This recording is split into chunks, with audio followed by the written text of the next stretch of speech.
This happened a few weeks ago. I was 25 and back in my childhood home to help my sister, Emma, recover after her surgery. I thought it would be nice, like the old days when we shared a room. But things turned strange, and I've never stopped thinking about what I found. At first, I helped Emma. She was tired, and the house was quiet.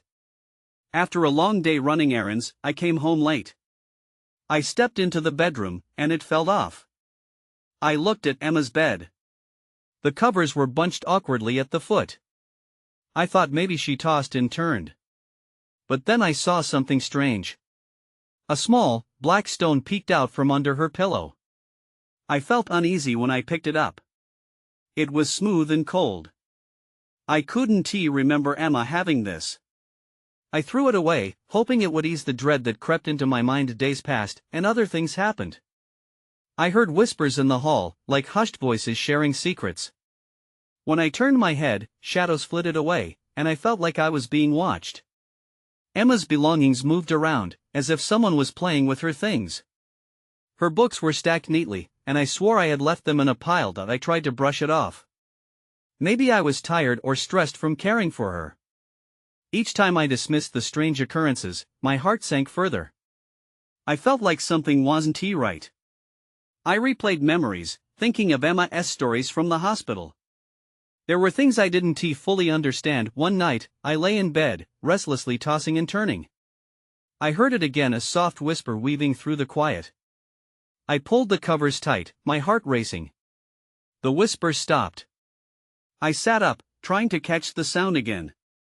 Then I thought I saw a shadow move across the wall, a vague shape swimming in darkness. Fear gripped me. I wanted to call for Emma, but I hesitated. What if she didn't want to know? Then I heard a voice, soft but clear, "Why are you in my bed?" I froze. I turned to look around the room. In the corner, I saw something dark and shifting, barely there. It was just a second, one brief moment before it vanished. The air felt thick and heavy. I didn't know what to do. I wanted to scream, but I swallowed it down. I lay back, staring at the ceiling, waiting for the light to break through the darkness. The next morning, I told Emma about the whispers and shadows. She looked at me with concern. "Maybe you're just tired," she said. But I wasn't sure. I felt like I had touched something I shouldn't have done. I still don't understand what happened that night. I still don't know what was in her bed. The feeling of unease sticks with me, and every time I close my eyes, I almost hear that voice again. Sometimes, I wonder if that thing is still lingering, waiting for me to come back. The days turned into a blur. I tried to keep things normal, but my mind wouldn't settle. Emma was recovering slowly, and I felt the weight of my concern for her mix with the strange occurrences in the house.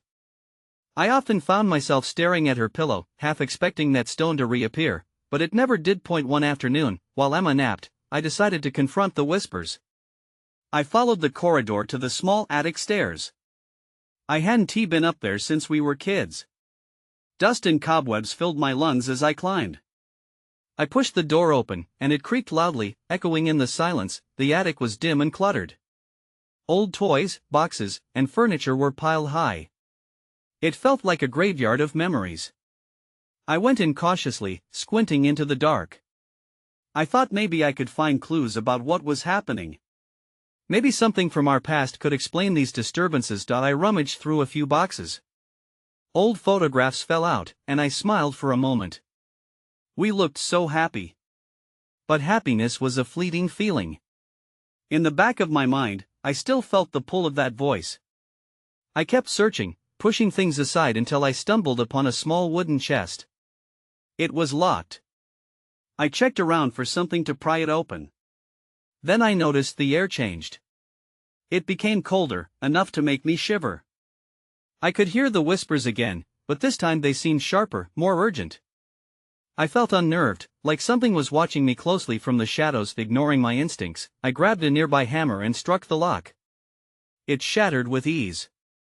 Inside the chest were old clothes, some of Emma's toys from when she was young, and a bundle of letters.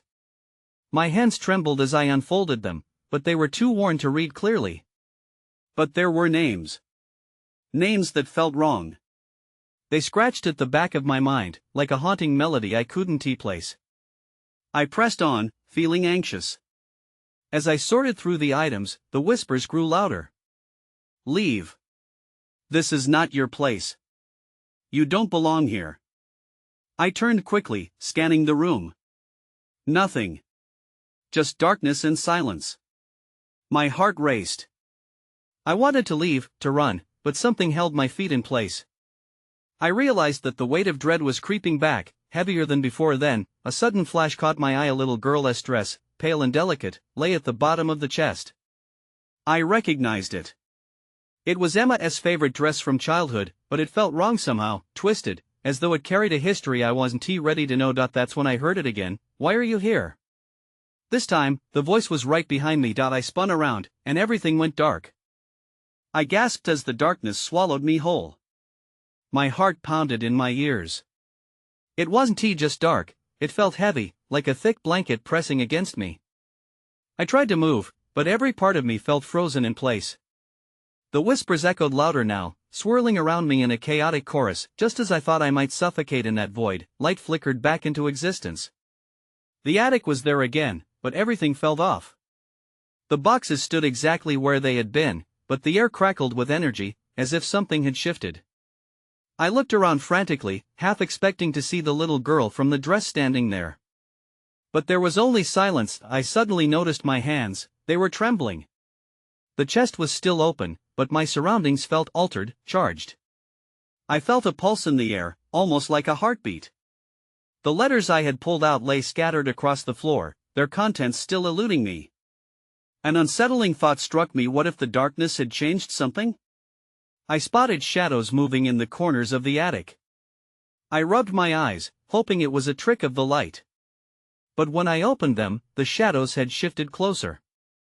They didn't look like normal shadows, they seemed to pulse, like something alive. That same instinct to run began surging inside me again, but I forced myself to focus. I needed answers. I picked up the letters, carefully unwrapping one. The paper crumbled slightly under my fingers. I studied the faded writing, struggling to read the looping cursive. The names that had felt wrong before now became clearer. A name stood out, Clara. The same name that had echoed in my mind before. Suddenly, I heard a noise from below, distant but unmistakable. Footsteps. Someone was in the house. I froze, each breath heavy. The whispers transformed into hisses, colliding with my thoughts. Don't let them find you, they seemed to say. My heart sank. Should I hide? I felt the weight of the attic pressing down on me, offering no escape. I quickly glanced around for a place to hide but found myself drawn back to the chest. Whatever I had uncovered had to be connected to what was happening now. I shoved the bundle of letters back inside, hoping it would somehow keep me safe. The footsteps grew louder. I could almost feel the vibrations through the floor. Crouching low, I slipped behind a stack of boxes, my breath shallow. The attic door creaked open and light spilled in. I squinted, desperate to remain hidden. A figure stood at the threshold, silhouetted against the light. I couldn't make out any defining features, but the presence alone filled me with dread. A voice broke the stillness, cold and calculated. I know you're up there. And in that moment, I realized this nightmare was only beginning. I held my breath, every muscle tense. The figure remained still, scanning the dim light of the attic. My heart raced as I strained to make out more. Who was it? Were they looking for me? I needed to think fast. The shadows danced along the walls, seemingly alive, feeding off my fear. I pressed myself deeper into the corner, the dust prickling my skin. The voice echoed again, sharper now. Clara. The name sent a jolt through me. I remembered her. Clara, the girl from the letters. She was connected to all this somehow. The figure stepped further inside, revealing more of its outline. It was tall, cloaked in darkness, ratios eerily stretching in the half-light. I didn't want to move, but curiosity battled with fear. Who was this person? Did they know Clara? My mind raced through possibilities. Just as I thought of peeking out, they turned swiftly, and my heart threatened to burst. Then, a flicker of movement caught my eye. A shadow darted across the floor, heading toward the figure. I kept my breath shallow. Was it another presence? I couldn't tell, but it felt like it was part of something larger. The figure began to move again, pacing. The whispers rose, swelling around me. Watch, they urged, urgent and insistent, driven by a sudden impulse. I inched my way toward the edge of the boxes. My heart raced as I tried to keep quiet. The closer I got, the better I could hear their murmurs, a strange chant that twisted around the air. Find her, return. Then everything changed. The figure stopped and turned sharply. Not like that, child. They hissed, as if they could sense my presence. I froze, my mind screaming for me to sink back into the shadows. But it was too late. They reached toward the chest I had just hurriedly closed, fingers brushing against its worn exterior. What have you done? They whispered, more to themselves than to me. An overwhelming panic washed over me. I had uncovered something, but was it too much? The air felt electrified again, vibrating with the tension of the moment. The whispers in my head intensified, each one pushing me to flee. Now's your chance, they urged. Run. I turned to bolt but slipped. My foot caught an edge of the boxes, and I stumbled, falling hard but managing to stay quiet. The figure heard the noise and spun around, their eyes narrowing. Show yourself. They commanded, panic rising in their voice. My pulse quickened as I scrambled to my feet. I had to get out. Just as I darted for the attic door, the lights flickered, plunging the room into semi-darkness again. I could feel the energy crackling all around me, as if the atmosphere itself was in turmoil. Clara! The figure shouted one last time, frustration boiling over. I didn't look back, pouring every ounce of strength into my legs.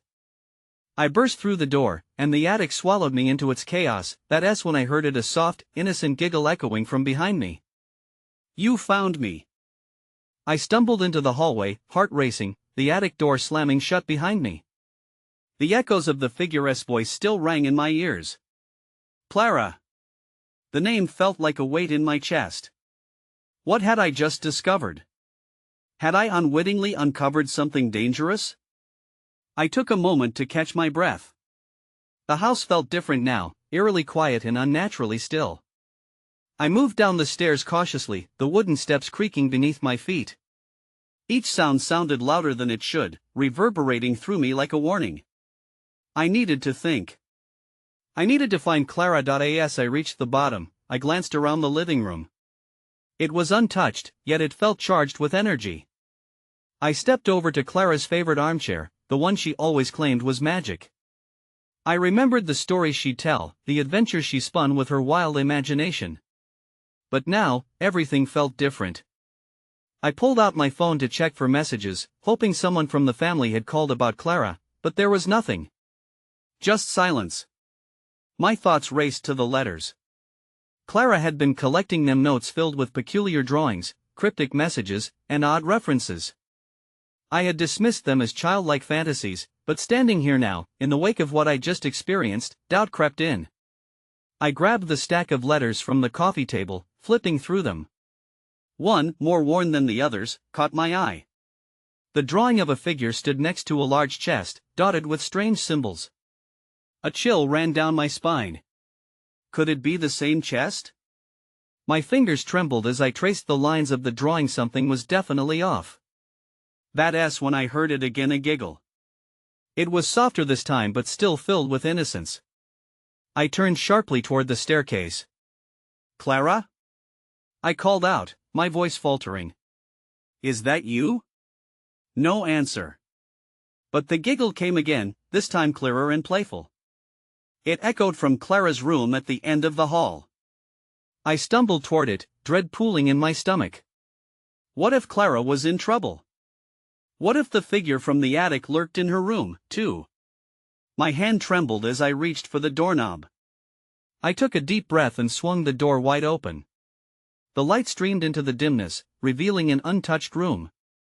Everything seemed normal, her bed, the toys scattered about, the drawings pinned to the walls, but a heaviness lay in the air. Then my eyes fell on her bed. There, lying perfectly still, was a stuffed bear. Clara's favorite. But it was the way the bear sat that made my skin crawl. It was staring directly at me, its button eyes glinting. "Clara?" I whispered, slowly crossing the threshold. A cold sensation crept over me. Something was wrong, and just then, I noticed something beneath the covers. I hesitated before reaching out, my heart pounding louder than my breath. The cover stirred, and I felt my gut drop. That's when I saw a piece of paper sticking out, written in Clara's untidy handwriting.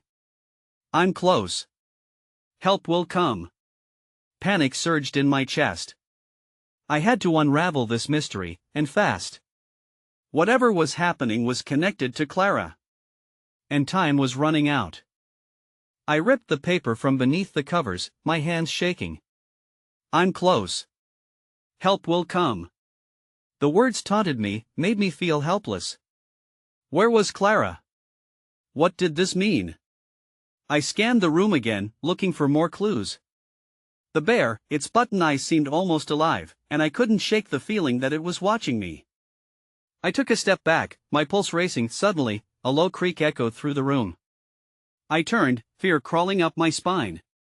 The door had swung shut behind me, and the air felt thick, almost suffocating.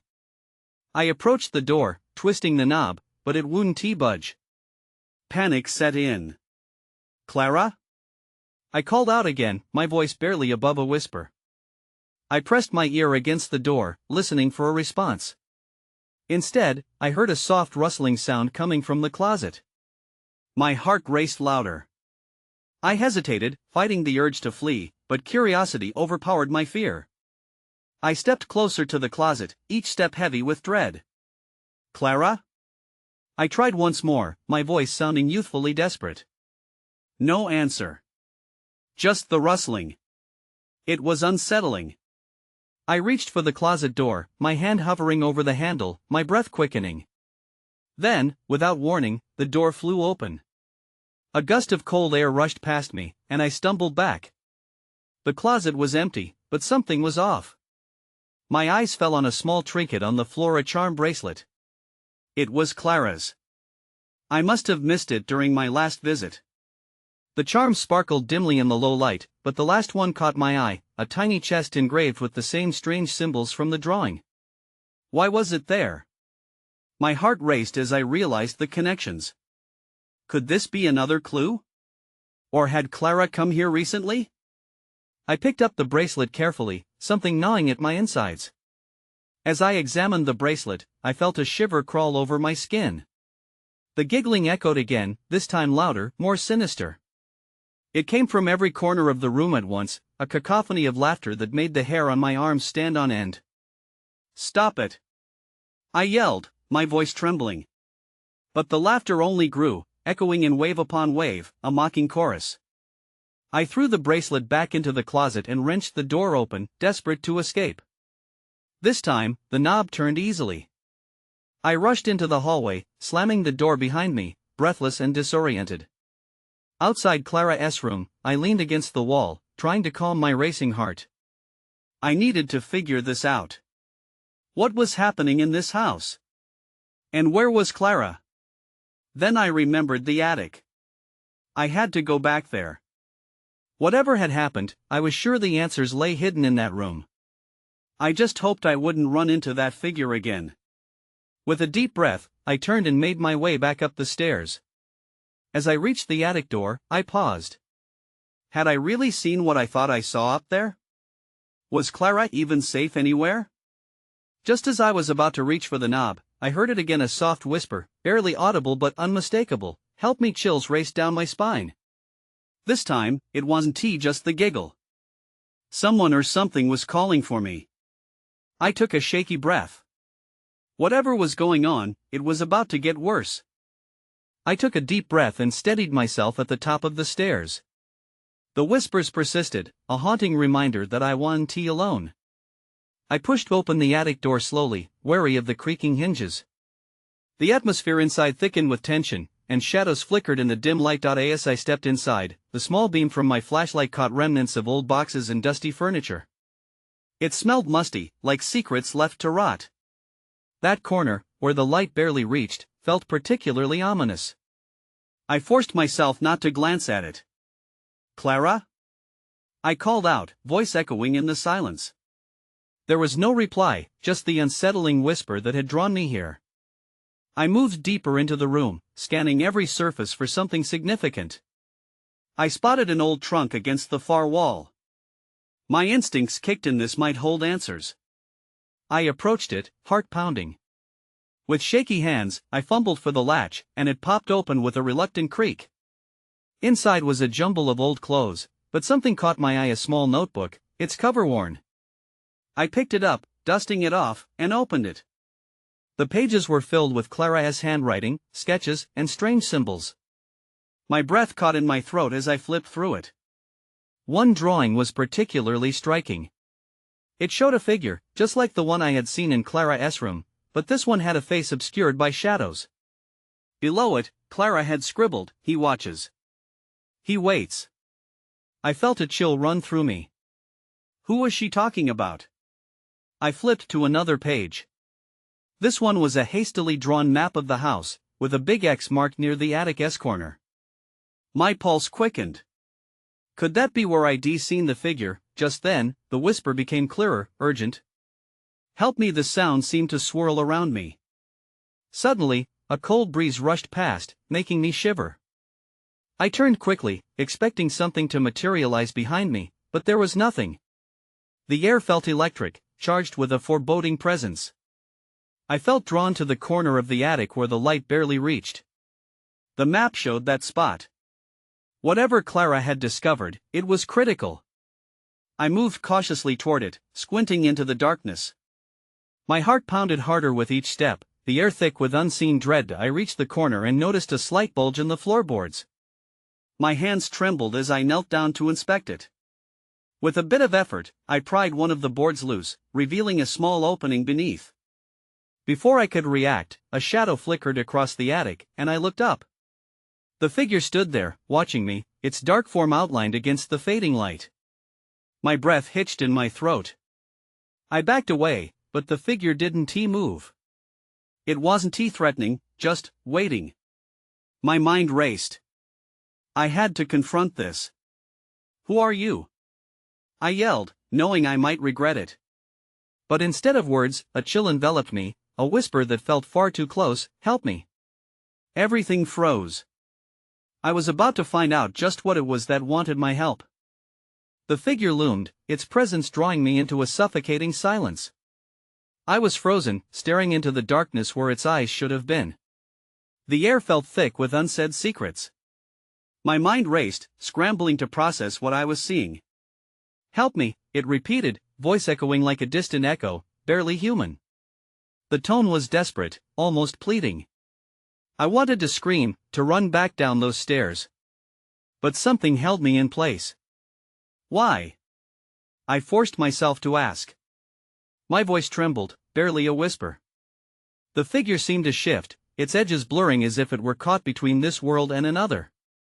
It didn't step closer, yet I could feel the weight of its gaze. The notebook in my hand felt heavier, almost alive. Had Clara known about this? Had she seen what I was seeing now? "What do you want from me?" I stammered, my heart hammering in my chest. "Find me," the figure said, and the words slid through the air like ice. With a jolt, it pointed toward the corner of the attic, toward the opening I had just uncovered. My breath hitched as a sense of dread washed over me. What lay beneath? I glanced back at the shadow, expecting it to vanish, but it remained fixed, waiting for my next move. I wrestled with panic. "I can't," I whispered, but the figure didn't respond. It continued to watch, urging me silently. With trembling hands, I turned back to the opening in the floorboards. A dark void awaited me beneath the house, a place filled with unknowns. I had to know more, to understand what Clara discovered. I crouched and peered inside, my flashlight beam illuminating an empty space that felt impossibly deep. Just then, the whispers intensified, swirling around me like gusts of wind. "Clara," they hounded, weaving through my thoughts. They were calling her name. My sister had to be connected to all of this. Instinct kicked in. I couldn't leave without looking further. I took a deep breath and lowered myself into the darkness, bracing my palms against the cold wooden edges of the opening. The musty smell grew stronger as I crawled forward, my flashlight flickering against the walls. Suddenly, my light caught something, a glint of metal. My heart quickened. I pulled it closer, revealing a small, rusty key dangling from a thin chain. What would it open? The knot of fear in my stomach twisted tighter.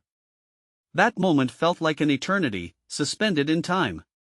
I glanced back, half expecting the figure to be closer, but it remained shrouded in the shadows, still watching. Then, a noise echoed from the house below. A creak, followed by the unmistakable sound of footsteps. They were coming from the stairs. My blood ran cold. I couldn't stay here. I couldn't stick around to find out who or what was coming up. I scrambled back to the opening, clutching the key tightly. As I peered out into the attic, I realized I was not alone, and whatever was in the house wasn't finished with me yet. I had to move fast. I needed answers before it was too late. I scrambled up the rough edges of the opening, panic flooding my veins. The footsteps below grew louder, echoing off the wooden stairs in a slow, deliberate rhythm. I had to hide. I couldn't let whoever was down there find me, or worse, find the key. I darted to the far corner of the attic, my flashlight flickering erratically as I turned it off. The darkness closed in around me like an old friend, but this felt different. I pressed my back against the wall, holding my breath, focusing on the footsteps that thudded below. They stopped abruptly. I bit my lip, straining to hear any sign of movement. My heart pounded in my chest, each beat loud in the silent attic. The figure still lingered in my mind, urging me to find something, but what? Where would I even start?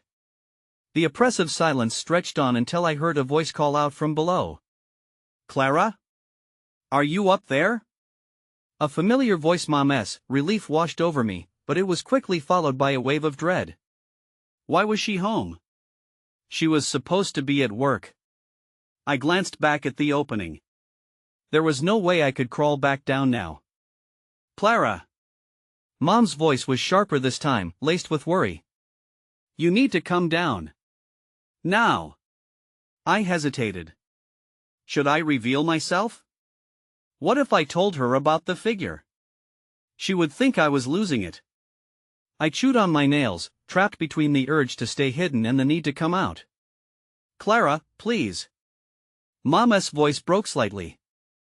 I need you to come down. I don't want you to get hurt.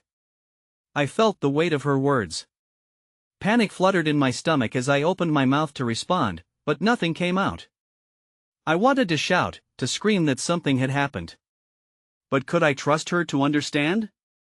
The floorboards creaked again, and I realized I had to make a choice.